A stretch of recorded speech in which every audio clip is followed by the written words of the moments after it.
What's up gamers, DreamcastGuy here, talking today about Nintendo Cardboard. Now, I wasn't planning on talking about the Labo, but so many hundreds of people have been asking about it, I figured I'd give my quick and dirty thoughts.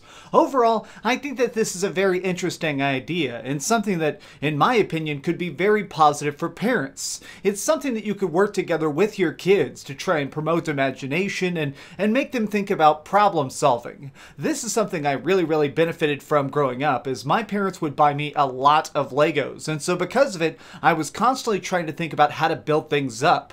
Me and my friends used to come over and actually perform giant rock concerts with my little Lego figures. We would build entire stadiums and get a mixtape and try and act out all the different songs. Now that seems dumb, but it created a social structure. It taught me to try and communicate with kids at school I probably wouldn't have anything in common with, and it also taught me a lot just about trying to fill other roles. Make-believe and pretend is a really important aspect of growing up. I've read some books about child psychology, and they think that, like, being able to get something like put on a robot backpack like this Labo has you do, those are things that really strengthen your mind to being ready for weird situations later in life, being able to fulfill different jobs. Now, I think that part of it is really cool, but my problem with Labo comes down to the price point and the fact that it is cardboard. Now, as I was saying earlier, Legos are a fantastic invention because they are so sturdy. You can build violins out of them, giant figurines, houses, anything, and even if you end up hitting it somehow,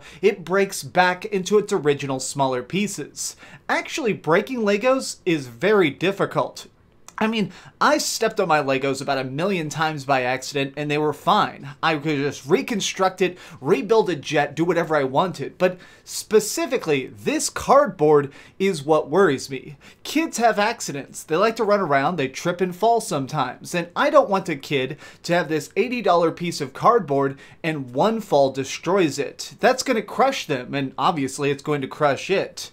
The idea behind Labo is quite genius. Specifically, it's the fact that this is just thick paper that really kills it for me. Now, if you're a person in your 30s who's going, bro, that'll never happen, I'm going to buy it and it's going to be the best collectible ever. Well, that's fine. If you are an adult guy and you're wanting to buy Labo just because it's interesting to you, that's cool. Love it all you want. Specifically, this is a product that's directed at young children. You can pretend it's not, but looking at the marketing, all of it is little kids. We're talking people between like 7 and 10. That is a great age range for something like this. Such a creative little gadget. But that is also the age range where kids really want to try and test the limits of stuff. They want to try and break things down and see how it works. So even if you are like the guy in this picture who's helping his son build the giant robot, well, there are a lot of moving parts inside that. One wrong error destroys it completely, and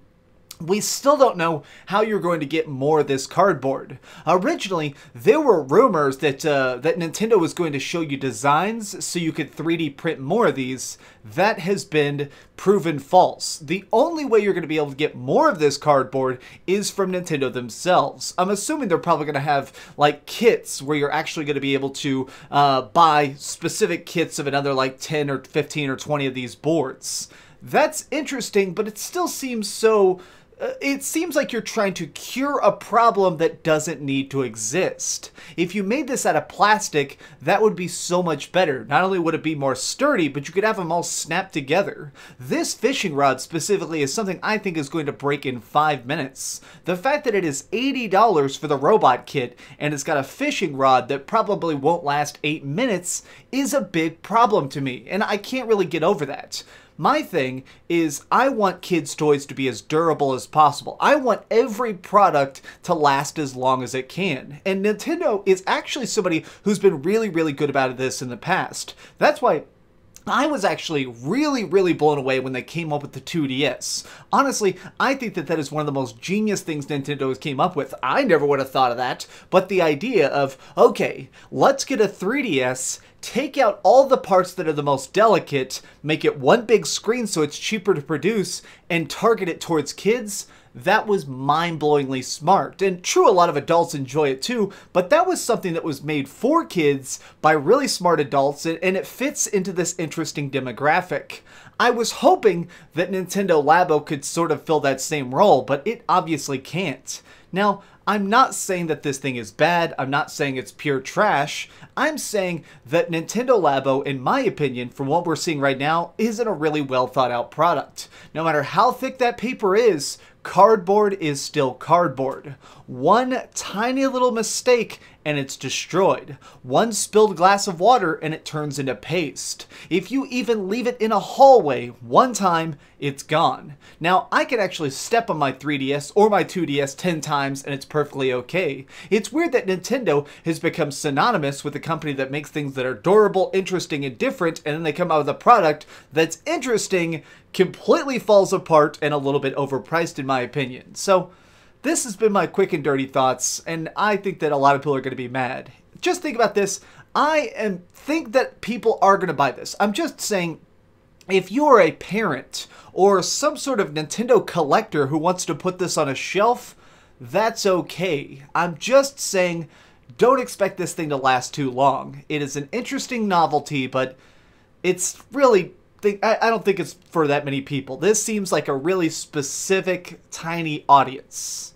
But what do you think about it? These have been my off-the-cuff thoughts about Nintendo Labo, and man, it's quite the confusing little announcement. But what do you think about it? Let me know in the comments down below. If you enjoyed this video and it didn't piss you off too bad, please press like and share with your friends. Subscribe if you haven't already. But do me the biggest favor of all and keep dreaming. I do want to say, from an engineering perspective, this thing is impressive. I think it's cool. The piano specifically, using an AR sensor to detect keystrokes, that stuff is cool. This is a unique little device. I just wish it wasn't made out of freaking, old Wii U boxes. Oh, hey, I was just playing a little bit of Grand Theft Auto on my Darth Vader PSP. Are you curious what I'm going to come out with next? Well, if you click this button, you'll be subscribed to be the first to know.